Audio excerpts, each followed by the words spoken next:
My name is Lisa. 3 months ago, I watched my boss destroy what she thought were just boring spreadsheets and notes. She stood by my desk and told everyone that my year of hard work was useless. Then, with 23 people watching, she pressed delete. What she actually erased was the hidden support that kept our company strong. And when my phone rang just 30 seconds later with a huge job offer, I knew she had just given me the perfect chance for the sweetest revenge I could ever imagine. Before I tell you how watching her panic became the best moment of my work life, please hit that like button and subscribe. What I'm about to share will show you how one mean act can backfire in ways that seem impossible until they happen right in front of you. Trust me, you need to hear every detail of this story. Let me take you back to where this all began, because revenge stories always start long before the revenge itself. 18 months ago, I joined City Solutions as a client helper. The job description sounded dull: keep track of calls, set up follow-ups, and check how happy clients were. What they didn't say was that our company was losing clients fast, and the person before me had quit after only 4 months without warning. My boss, Miss Stone, made it clear from day one that she thought my job was pointless. She was the kind of person who believed business was just about deals: send bills, do the work, get paid, repeat. The idea that clients might want real human connection was strange to her organized way of doing things. But I saw something different in those first few weeks. When I looked at our client files, I found pages of dry notes that sounded like robots talking. There was no personality, no warmth, no sign that anyone at our company had ever bothered to learn anything personal about the people who paid us thousands of dollars each month. So I started doing something that seemed new in that office. I began treating our clients like real people. When Mr. Davis, who ran a mid-sized factory, mentioned during a quick call that his dog had hip problems, I wrote it down. 2 weeks later, I asked how the dog's treatment was going. He was so surprised someone remembered. He spent 20 minutes telling me about his trip to find a special vet. When Mrs. Chen celebrated her textile company's 15th birthday, I sent a personal message, wishing her well and asking about her plans for growth. She ended up booking an extra meeting that brought in an unexpected $12,000. These weren't grand gestures or expensive gifts. I simply listened when people shared parts of their lives, remembered what mattered to them, and followed up in ways that showed I truly cared about their success, not just their money. Miss Stone never understood what I was doing. She would walk past my desk and see me typing what looked like casual notes, and I could feel her disapproval from across the office. During our monthly talks, she would flip through my reports with clear frustration. "Why are you spending 45 minutes on calls that should take 15?" she would ask, tapping her pen. "Your numbers show you're doing fewer calls per hour than you should." I tried to explain that longer talks built stronger relationships, that clients were asking to work with me on new projects, and that our client retention had gone up by 37% since I started being more personal. But Miss Stone only cared about numbers that fit her charts. What she didn't realize was that I was building something far more valuable than quick call logs. I was becoming the link between our company and the people who kept us in business. Mr. Green, who owned a chain of bookstores, started calling me directly when he needed anything, instead of using our main number. He told me he liked talking to someone who remembered he loved old mystery books and that his daughter was studying literature. Miss White, whose catering business brought in our third largest monthly income, started telling other companies about us specifically because she enjoyed our talks about her weekend market visits and her grandmother's recipes.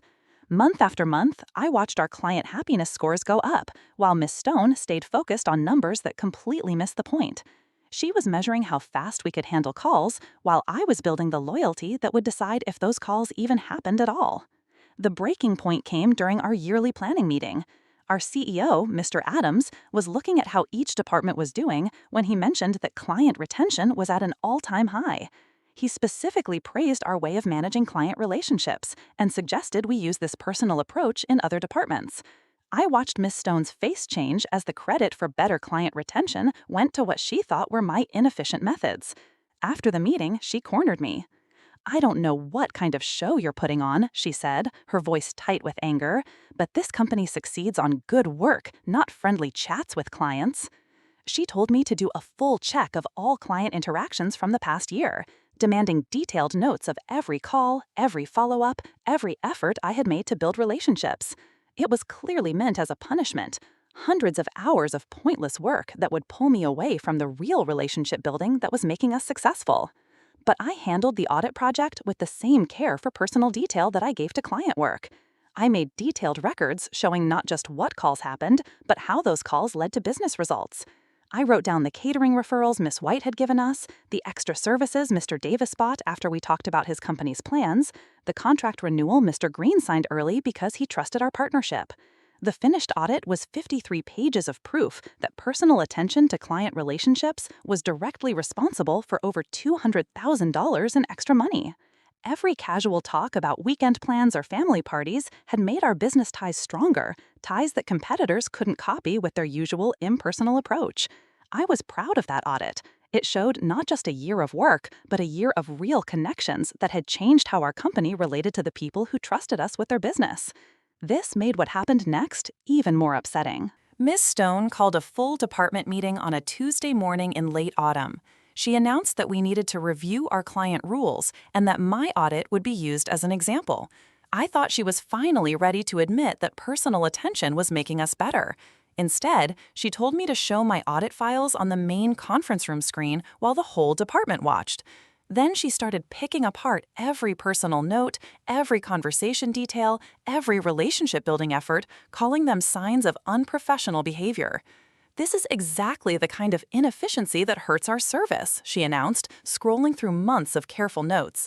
"Personal small talk about pets and hobbies has no place in business. These files show a complete failure to keep a proper professional distance." I felt heat spread across my neck as 23 coworkers watched her tear apart work that had brought in a lot of money for our company. She was showing my biggest work achievement as a warning of what not to do. But then she did something that went too far. She opened the file with my complete audit database, every client note, every relationship detail, every conversation record that proved how personal attention was making our business successful. Her finger moved toward the delete button while she kept talking about needing professional standards. "This whole approach is garbage," she announced, her hand over the delete command. "Starting today, we go back to quick, professional client communication rules." And then she clicked delete. I watched a year of relationship building disappear from the screen. 53 pages of documented connections that had brought in hundreds of thousands of dollars gone in one mean moment. The silence in the conference room was complete as everyone tried to understand what had just happened. Miss Stone turned away from the screen with a satisfied look, clearly expecting me to accept this shame and start rebuilding my work her way. But she had made one big mistake. While she was destroying my notes, she hadn't destroyed the actual relationships I had built. The clients who trusted me, who called me directly, who had shared personal details about their lives and businesses, those connections lived in their hearts and minds, not in our computer files. And it seemed some of those connections had been watching our company more closely than anyone knew. My phone started buzzing before Miss Stone had finished explaining her new efficiency rules. The caller ID showed New Horizons, a consulting firm that had recently started when 3 former colleagues left to create their own company. I stepped out of the conference room to take the call, my hands still shaking from watching my work get deleted in front of everyone. "Lisa," said the voice on the other end, "we've been watching what's happening at City Solutions, and we want to talk." The conversation that followed would change everything. New Horizons had been tracking our client retention improvements, and they knew exactly who was responsible for the relationships that kept big clients happy. They had been planning to talk to me for months, but watching Miss Stone destroy my audit files convinced them that the time was perfect. "We're ready to offer you $500,000 a year to join our team," they said, "plus a share in the company and full control over client relationship plans. We believe personal attention is the future of business consulting, and we want you to build that future with us." $500,000, more than double my current pay, working for people who valued exactly what Miss Stone thought was useless inefficiency. But the best part of their offer wasn't the money.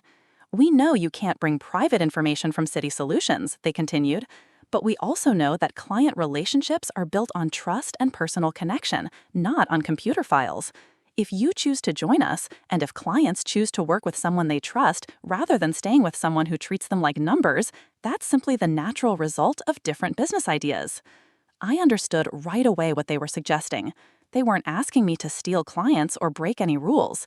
They were simply pointing out that if I left City Solutions and clients decided they preferred working with someone who remembered their dog's health problems and their daughter's college plans, that was their choice to make.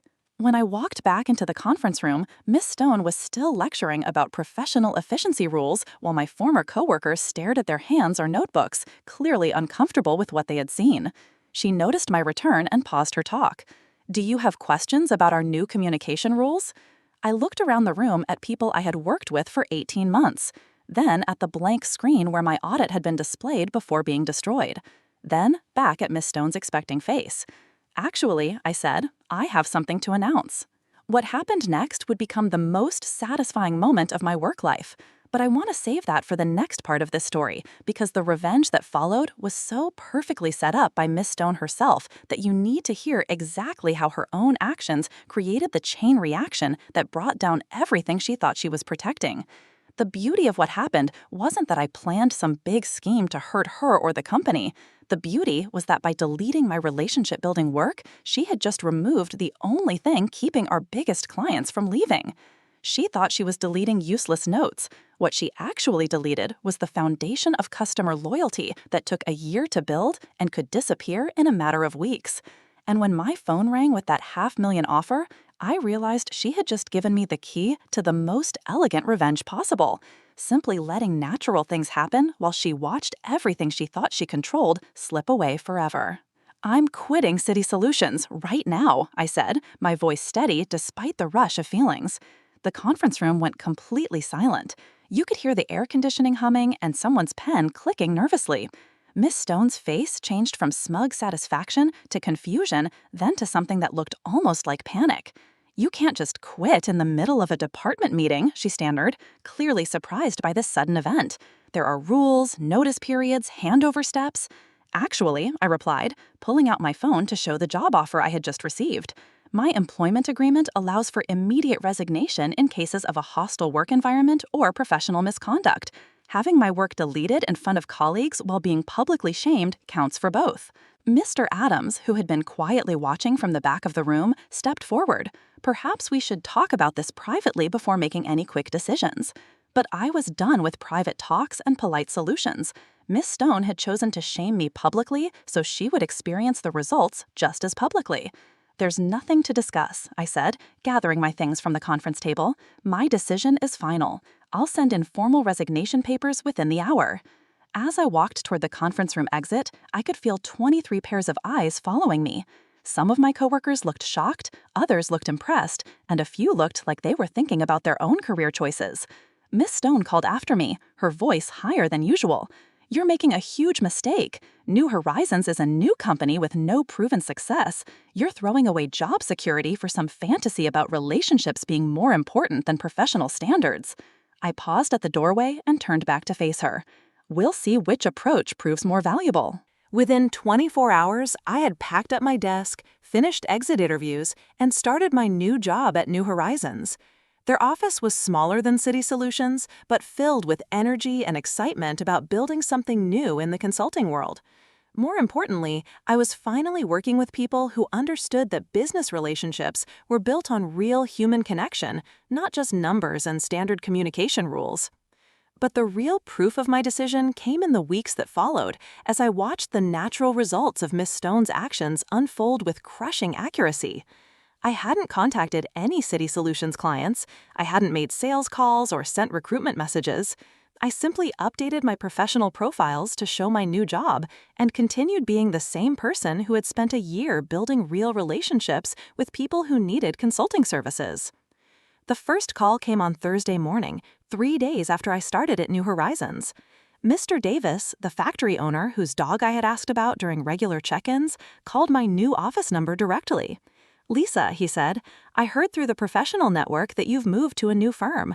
I wanted to congratulate you and ask about your new company's services." We talked for an hour about his business needs, his plans to grow, and yes, his dog's improved movement after the special treatment. By the end of the conversation, he had set up a meeting to discuss moving his account to New Horizons. The second call came that same afternoon. Mrs. Chen, whose textile company anniversary I had celebrated, wanted to discuss her upcoming project needs with someone who understood her business ideas. "I've been working with consulting firms for 12 years," she told me, "and you're the first person who ever made me feel like my company mattered beyond the bill amount. If you're offering the same personal attention at your new firm, I'm interested in making a change." By the end of my first week at New Horizons, I had received calls from 6 former City Solutions clients, not because I had asked them, but because they preferred working with someone who treated them as individuals rather than account numbers. Meanwhile, back at City Solutions, Miss Stone was starting to realize what she had actually deleted when she destroyed my relationship building notes. I heard about her growing panic through shared connections in the professional community. Apparently, she had tried to reach out to big clients for routine check-ins, only to find that many of them were no longer interested in continuing their contracts. When she called Mr. Davis to schedule his quarterly review, he politely told her that he was looking at other consulting options and would not be renewing his yearly agreement. When she contacted Mrs. Chen about upcoming project needs, Mrs. Chen explained that she had found a consulting partner who better understood her business values. One by one, the clients I had spent a year building relationships with were choosing to work with someone who remembered their personal details, their business challenges, and their individual communication preferences. Miss Stone had believed that client loyalty was tied to City Solutions' name and service quality. She was discovering that client loyalty was actually tied to the personal connections that made people feel valued and understood. The third week after I left, I received a call that made everything clear about how damaging Miss Stone's decision had become. Mr. Green, the bookstore owner who had started calling me directly instead of using City Solutions' main number, wanted to share some information he thought I should know. "Miss Stone called me yesterday," he said, asking if there were any service issues that might explain why I was thinking about other consulting options. When I told her I was following you to New Horizons because I valued our personal connection, she actually argued with me about it. He laughed, but not in a way that suggested he found it funny. She told me that professional relationships should be based on service quality, not personal small talk about books and family. She said I was making an emotional decision instead of a business decision. Can you believe that? She was telling me how I should choose my own consulting partners. That phone call showed everything about why Miss Stone's approach was failing so badly. Even when faced with the proof that personal relationships were driving client decisions, she couldn't change her way of thinking. She was still trying to convince people that efficiency numbers mattered more than feeling valued and understood. By the end of my first month at New Horizons, 14 former City Solutions clients had either switched to our firm or started talks about possibly moving over. These weren't small accounts. They made up over 60% of City Solutions' yearly income. I wasn't actively trying to get them. I was simply available when they called, remembering details about their lives and businesses, and giving the same personal attention that had built our relationships in the first place. New Horizons was doing better than their most hopeful predictions, while City Solutions was going through the worst client loss in its history. The most satisfying part wasn't the money or the work success, though both were amazing. The most satisfying part was knowing that Miss Stone had created this whole situation herself through her stubborn refusal to value what clients actually wanted. She could have supported my relationship-building approach. She could have learned from the better client retention rates and happiness scores. She could have seen that personal attention was bringing in real business results. Instead, she had chosen to publicly shame me and delete work that represented hundreds of thousands of dollars in client loyalty, apparently believing that her efficiency-focused ideas were more important than actual proof of what worked. 2 months after I left, I heard through professional networks that Mr. Adams had called an emergency meeting to deal with the client loss. City Solutions was facing possible layoffs, smaller operations, and maybe even selling to a bigger company to survive the loss of money. Miss Stone, who had been so sure about her professional standards and efficiency numbers, was now scrambling to explain how the company had lost most of its big clients within 8 weeks. According to sources still working there, she had first tried to blame my leaving for the client departures, saying that I had somehow ruined client relationships or broken rules to steal accounts. But the timeline didn't support her claims. Clients weren't leaving right after I quit. They were leaving after trying to keep relationships with Miss Stone's new efficiency-focused approach and finding that they preferred working with people who treated them as individuals. The board's investigation showed exactly what I could have told them months earlier. Clients choose consulting partners based on trust, good communication, and feeling valued, not on how quickly their calls are handled or how efficiently their concerns are sorted. Miss Stone had spent a year dismissing relationship building as useless small talk, and now she was facing the results of that idea in the form of client departures that threatened the entire company's survival. 3 months after I left, I received the call that made this revenge story complete. Mr. Adams contacted me personally to discuss what he called a possible partnership. He wanted to know if New Horizons would be interested in buying City Solutions' remaining client accounts and possibly hiring some of their staff during what he called a strategic reorganization. The company that had considered my relationship-building approach useless garbage was now hoping to sell their remaining assets to the firm that had been built on exactly the principles Miss Stone had rejected. During our conversation, Mr. Adams mentioned that they were also looking again at leadership in their client relations department. Reading between the lines, it was clear that Miss Stone's job was no longer safe. "I have to ask," he said toward the end of our call, "what would it take to bring you back to City Solutions as Director of Client Relations? We're prepared to offer much higher pay and complete control over relationship management strategies." The irony was unbelievable. 3 months after watching my work get deleted in front of my colleagues, I was being asked to come back to do exactly the same thing at a much higher salary, with full power over the department that had rejected my methods. But I had no interest in returning to work for people who had only learned to value my approach after losing millions of dollars. "I appreciate the offer," I told him, "but I'm very happy with my current job." New Horizons understood the value of personal client relationships from day one, rather than having to learn it through a crisis. 6 months after leaving City Solutions, I was promoted to senior partner at New Horizons, with a share in the company and responsibility for spreading our client relationship idea across many service areas. The clients who had followed me from City Solutions became the base for our most successful year ever. Meanwhile, City Solutions went through the strategic reorganization that Mr. Adams had politely described. They laid off 30% of their staff, sold their largest office, and eventually merged with a competitor who valued efficiency numbers over personal relationships. Miss Stone was not kept during the merger. I learned about her leaving through LinkedIn updates and professional network talks. According to former colleagues, she had spent her final months at City Solutions trying to rebuild client relationships using the same impersonal approach that had caused the problem in the first place. She apparently never understood that the issue wasn't her communication skills or technical knowledge. The issue was her basic belief that business relationships should be purely about transactions. The last update I heard about her came from a shared professional contact who mentioned that she was having trouble finding similar jobs because her most recent role had ended during a major client loss. Potential employers were understandably worried about hiring someone whose management style had led to such a big loss of money, especially in client-facing roles where relationship building was seen as essential. I felt no joy in hearing about her career difficulties. My satisfaction came from knowing that the ideas she had mocked and rejected were now recognized throughout our industry as vital for lasting business success.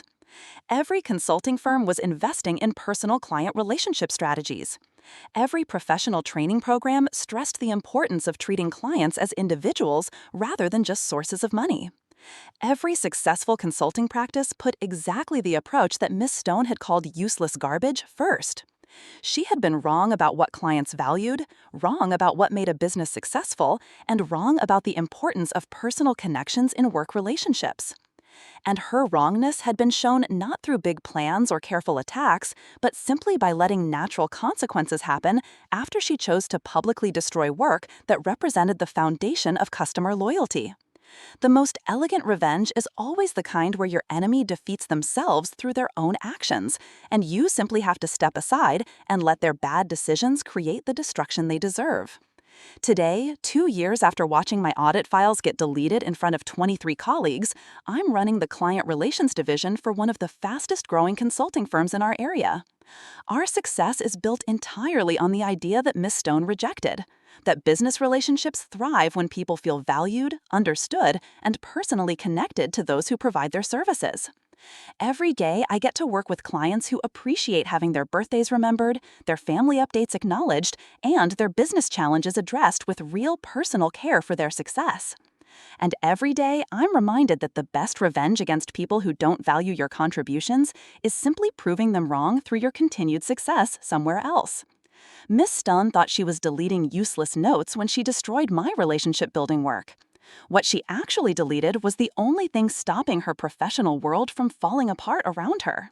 Sometimes the most satisfying revenge is just letting people experience the natural results of their own terrible decisions while you build something better somewhere else. If this story resonated with you, or if you've ever had someone undervalue work that you knew was important, I'd love to hear about it in the comments below. Sometimes the best healing for professional betrayal is sharing stories with people who understand what it feels like to have your contributions dismissed by people who should know better. And if you enjoyed hearing about how deleting my files became the start of Miss Stone's professional downfall, please like this video and subscribe for more stories about workplace revenge that happens on its own when you simply let bad managers face the consequences of their own poor judgment.